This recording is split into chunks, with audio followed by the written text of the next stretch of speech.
Hi friends, श्रुति education channel में आने के लिए शुक्रिया। आज मैं बोलने जा रही हूँ अकाउंट्स।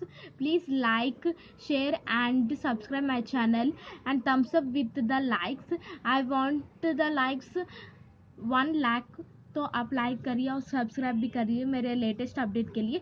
तो आज मैं बोलने जा रही हूँ अकाउंट्स, जो इजी ट्रांजैक्शन पिछले वीडियो में मैं बोली थी कि it started business with and deposited into bank, और थोड़ा सा इंट्रोडक्शन भी बोल दी थी, जनरल एंट्री कैसा हो सकता एंड एग्जाम्स में कैसा कैसा हो सकता, बिकॉज वी हैव टू ना try the transactions. By the transactions we get marks 1 या half marks by that. These are easy transactions which I was told to the all members from the video. Today I was said that yesterday episode I was said the in video first started business with and deposited into bank. That is some simple and easy techniques for the whole exam. These are 2 transactions over, so the next is 3 to 10 transactions.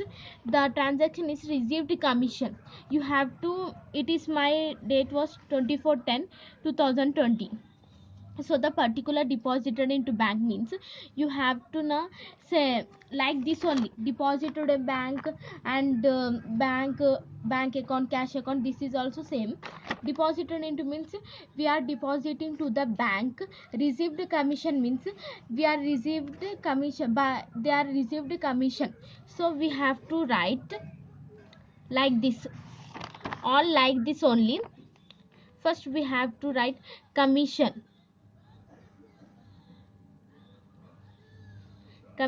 account debited to cash account. Commission was received by the cash, so the reason was being, and write this only, I was writing in short form, commission received.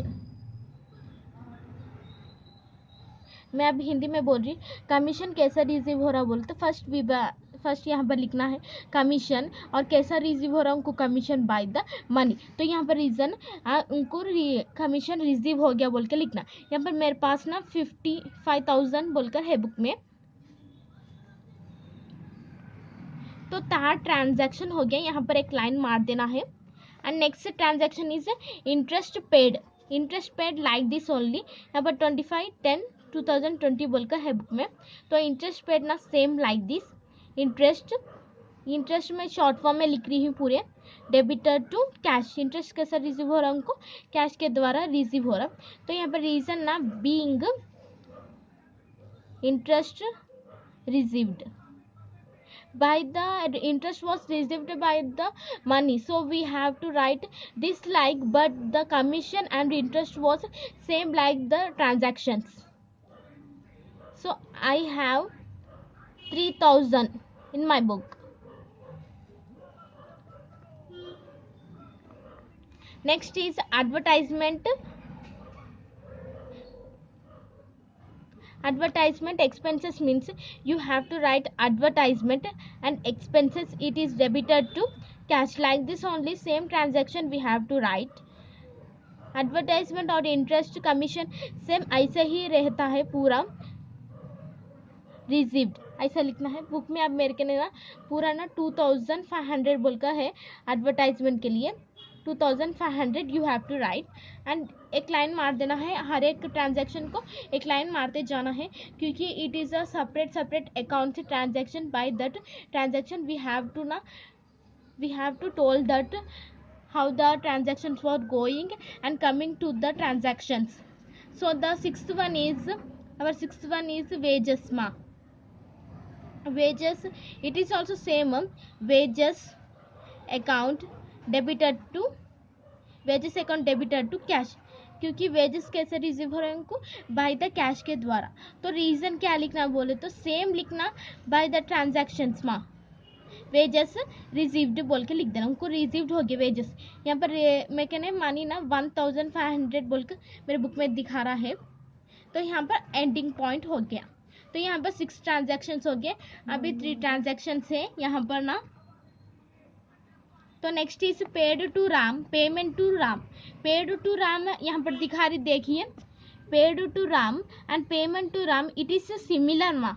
क्योंकि वहाँ पर पे कर रहे हैं, यहाँ पर payment भी कर रहे हैं। ये पेड एंड पेमेंट ना सिमिलर होता, और भी लिख सकते पेड और payment to Ram.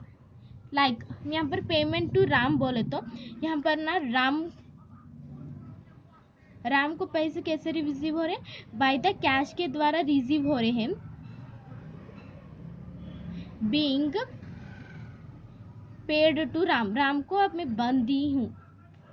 I was given the money anybody wages. I was given to Ram for the wages money. How the Ram was received means received by the wages या कुछ भी एडवर्टाइजमेंट या इंटरेस्ट से मैं उसको दे रही हूँ तो उसको रिसीव हो जा रहा है। यहाँ पर बुक में ना मुझे क्या दिखा रहा है 2500 बोल के मेरे बुक में है यहाँ पर 2500 और यहाँ पर ना खत्म हो जाता है पूरा। और नेक्स्ट वन ना 29th वन ना यहाँ पर लिख रही देखिए, यहाँ पर payment to Ram paid to Ram similar ma'am, ये पूरा सेम है। देखिए पेड टू राम या पेमेंट टू राम सिमिलर हो सकता है। 9th one paid salary and paid payment of salary, it is also similar. Paid to salary या payment of salary same transaction है, सिर्फ वर्ड में कुछ भी खराबी नहीं है, लेकिन सेम ट्रांजैक्शन है ये दो भी, paid salary and payment of salary. तो अब मैं 9th transaction salary account debited to salary कैसे रिसीव हो रहा है, बाय द कैश के द्वारा रिसीव हो रहा। यहाँ पर बीइंग सैलरी रिसीव्ड, तो यहाँ पर सैलरी कितना है बोले तो 25,000 है यहाँ पर मेरे बुक में 25,000। तो ये यहाँ पर ट्रांजैक्शन हो गया 9th ट्रांजैक्शन ऑल्सो। अब मैं यहाँ पर 29 यहाँ पर 29 है मेरे बुक में date, received from bank, bank के द्वारा रिसीव हो रहा। बैंक के द्वारा रिसीव होने से ना यहाँ पर कैसे हो रहा, अब cash account debited to bank account. यहाँ पर रीजन लिखना है being cash received from bank, bank के द्वारा कैश मनी कैसे रिसीव हो रहा बोलते बाय द बैंक के द्वारा अपन को रिसीव हो रहा है। यहाँ पर मेरे के नाम 1 लाख दिखा रहा है मेरे बुक में। ये पूरा टोटल कितना है ये पूरे आप काउंट करके बोल दीजिए मुझे, यहाँ पर कितना, यहाँ पर पूरा ये डेबिट या क्रेडिट ना सिमिलर आता। एग्जाम्पल मैं बोल रही हूँ, एग्जाम्पल यहाँ पर 1 लाख या 2 लाख एग्जाम्पल बोल रही हूँ, यहाँ पर 2 लाख कुछ भी, यहाँ पर कितना मनी आता है यहाँ पर भी सिमिलर हो जाता है। और ये डेबिट एंड क्रेडिट ना सेम ऑपोजिट साइड्स रहते हैं, मनी एंड ट्रांजैक्शन। कैश के ट्रांजैक्शन भी सिमिलर फॉर्म में रहते हैं। तो यहाँ पर मैं एग्जांपल में लिख रही हूँ 2 लाख बोलकर, यहाँ पर भी कितना मनी आता है यहाँ पर भी। And please like and subscribe, please like and subscribe to my channel. Thanks for watching. And next video में ना मैं परचेस रिटर्न वो भी भेज दूँगी। थैंक्स फॉर वॉचिंग माँ।